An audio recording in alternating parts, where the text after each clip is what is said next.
December 7th, 1941, a date which will live in infamy. The United States of America was suddenly and deliberately attacked.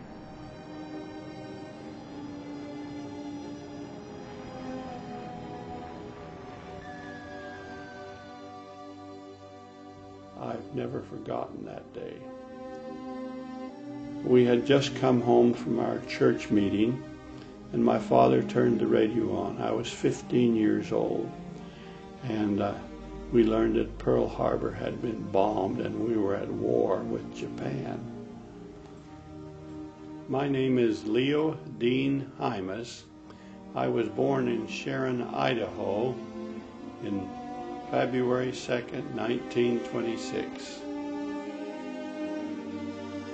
It was only 8 months before Germany then declared war on the United States, and so we were fighting war on two fronts.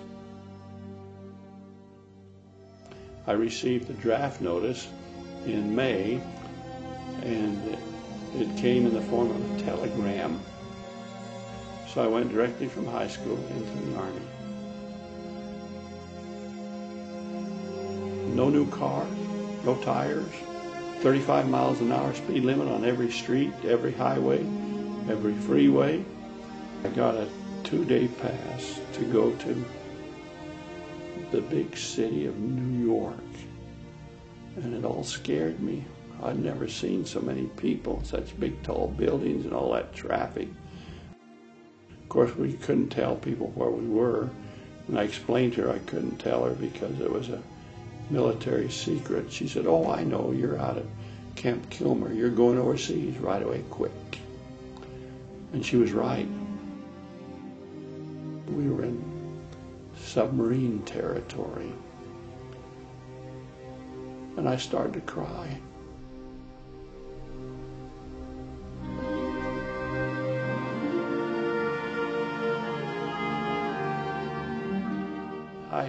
I loved that good man.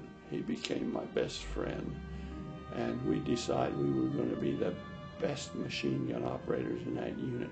We could hit that target every time they're shooting at us. I can't ever remember being so scared in all my life. And they were dropping shells, and I can remember hearing the men scream when they get hit. I lost my best friend that very first night.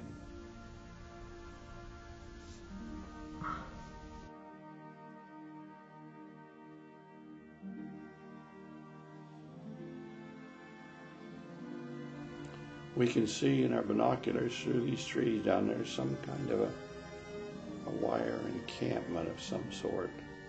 Maybe it's a prisoners of war camp. When you set off the explosives, the sharp metal shards cut the wires, so you have a way to get in. We had 2 of those, so we blew up the fence.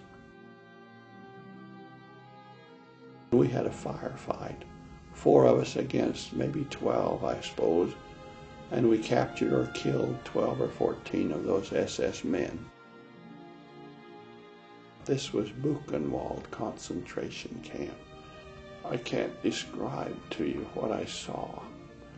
Hundreds and hundreds of naked, rotting bodies stacked outside the crematorium waiting to be burned. We said to the prisoners, "Come out, you're free." They didn't understand. They didn't want to come out. They didn't dare. They didn't know what was going on. They were all huddled inside. All of a sudden, I hear footsteps coming.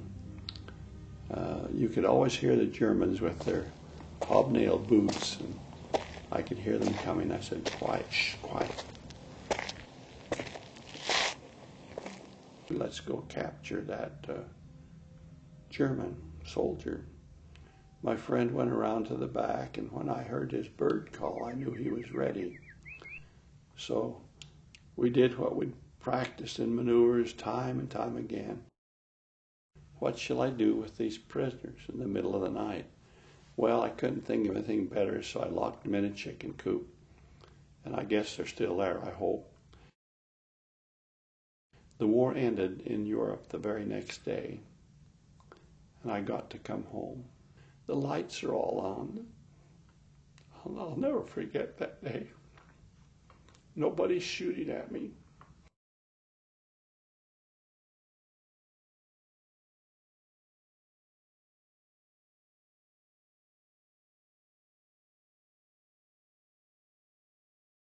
My name's Josephine Cripps. I teach here at Summit K-12, and I cannot tell you how immensely helpful the Holocaust Center has been.